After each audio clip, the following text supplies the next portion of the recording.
going on, YouTube? I'm gonna tell you how we turn this into this right here. This is a baby Homopholis Fasciata, aka Tanzanian Velvet Gecko. So I'm gonna go ahead and explain the process of everything, how we got to this. All right. So this is how I keep pretty easy, pretty basic. Court everywhere, some fake foliage. And it's really all about seasonality with them. Even though this year wasn't my greatest with them, I've had produced them years past.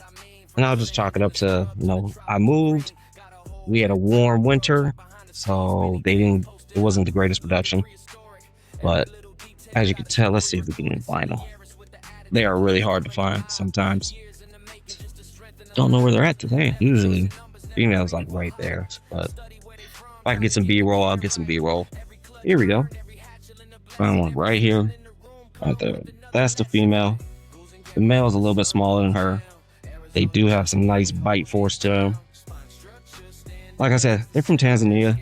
They're weather over there, so they're kind of opposite of where we're at, where it's gonna be, like March through, September. It's warm over here. For them, it's kind of like the opposite ends, where their breeding season starts at I think September or so. But being over here in this hemisphere, I try to get them to breed around I generally start getting eggs probably in May. But we're gonna go ahead and talk about some of that stuff here in a minute. All right, so super simple setup with them, especially as babies. As they grow older, I'll move them into like an 8x8x12 or something. But all we're really gonna do, because they're from, like I said, they're from Tanzania. It's kind of during the hot season, it's pretty warm. It's like high 80s, low 90s, and then nighttime is in the 70s.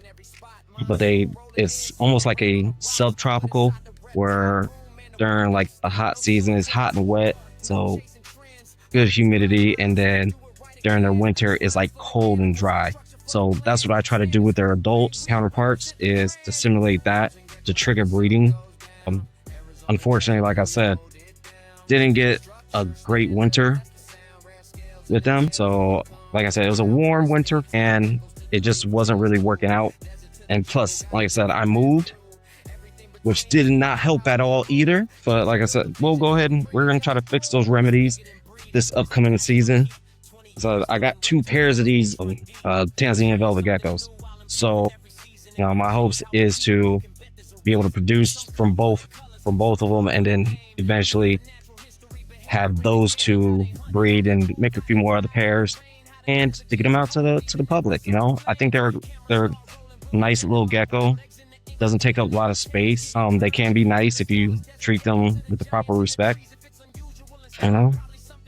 That's all it really is. It's just treating the geckos with proper respect, especially the ones that have kind of like that negative perception, like a tokay. You treat a tokay with respect, it's going to give you that respect back. Same thing with them.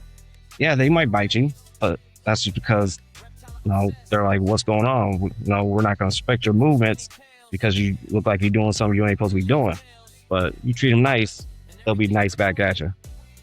I think I've only been bitten once, and that was just because I was being dumb not dumb, but I was showing the gecko off on a podcast.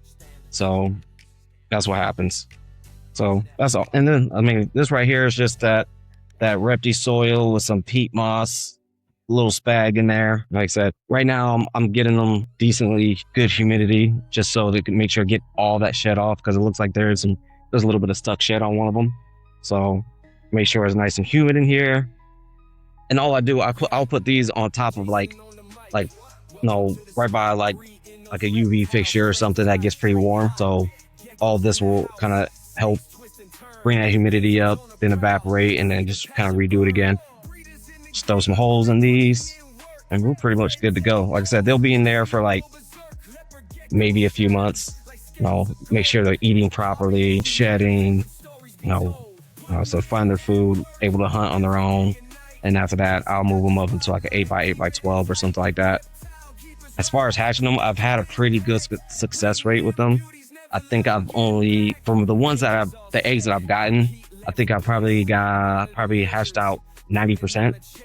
And out of that 90%, I've only lost one. Don't know what happened, but still try to figure it out and see, so you can make those changes and to always improve your husbandry. So, like I said, and it's gonna be real simple. Little slab, because they like to lay on this flat. Let's break this down a little bit. A little too tall. Little slab. Stick going the other way. I fit it in there. Come on. There we go. There we go. Real simple. So really simple. Like, I mean, I probably could have done like paper towel or something, but I'd rather them have substrate instead of having a paper towel, just because in the wild they don't have paper towels. They got dirt and whatever else. So if they get used to it now, they'll be better off in the long run. Yeah. So let's go ahead and get these guys out, put them in a new spot. And as far as incubation goes, like I said, I put this in my incubator with everything else, with my Strophs. What else I put in there? Strophs, Stenos, Blazodactylus, Chihuahuas, anything that needs any kind of warmth, I put it in there in the incubator, and they generally hatch out. I believe it's around 90 days or so, but I did not get the. I don't know when these eggs are actually laid, so that's why I was like, oh, man, I got it. Like, they hatched out, cool. So I literally just checked these like probably like a week ago, and I was like, let me see if there's actually anything in these eggs, and I saw bodies in there. So I was like, all right, cool, we're gonna hatch. I just didn't know when. So super excited, super ecstatic that these guys hatched out. So, and I'm probably only going to keep one of these, and the other one, depending on how it goes, it might be available at the show coming up, but we'll see. Now here's the hard part, getting them back out without getting crazy. Come on, little guy. Yeah, there we go. There we go. Oh, come on. You can do it. So I'm not trying to grab them, just trying to coax them into hopping out the thing and hopping onto my hand. Like I said, trust. Don't jump, please. All right. Now, here's the other hard part. Getting him to go in there. All right. There we go. All right, cool. And that's all we do right there. Other good thing about these, if you're real finicky about, well, their main diet will not be crescent gecko diet, but you can give them that on occasion. I give, like, anything really tropical. I've learned this from Joe Hupp. Anything tropical, you can, once a month, you can give them some crescent gecko diet just for something different. But in a pinch, if you don't have crickets or something, you could probably substitute with that for a quick second, but I wouldn't depend on it as your main staple. All right, so that's how you set them up. Really simple, real easy. Like I said, if you like a dirty brown gecko, that's one of them right there. Like I said, I find them all interesting. I love velvet geckos in general. So unless I keep, what's it? Let's see. Homopholis, Blazodactylus, Oidora. So I keep 3 different genuses of velvet geckos. I feel like all velvet geckos are just underrated. That's just my thing. Kind of wish more people would get involved with them and produce more than what's out there right now, especially Oidora. Oidora, I think, is one of those geckos that can be a great pet. So these guys, they like to hide a lot.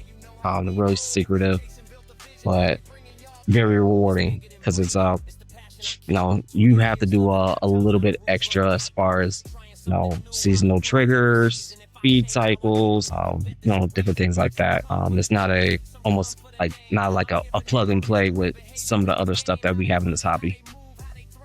But other than that, I think this will be it as far as for this video. I think I'm gonna probably start doing some more videos, maybe some feeding videos or something. Sometimes my things are finicky, don't want to eat all the time, so it doesn't make for great content, but we'll try. Maybe even some vlogs, talk about what's going on, talk about it while I'm feeding. I think that might be even a better thing right there. Talk about some stuff while I'm feeding. Y'all let me know, what do y'all think about those ideas? I'm kicking around some other stuff in my head. Like I said, definitely gonna do some reptile tours, especially my homies. I got some folks that got some ridiculous stuff out there. So I definitely want to put a light on them just because I feel like they need it. There's so many great people out here that I want to showcase whichever way I can. Help this hobby out, help the community out, help my friends out. But other than that, y'all like what y'all see? Please like, share, subscribe, and I'll catch you on the next one. Peace.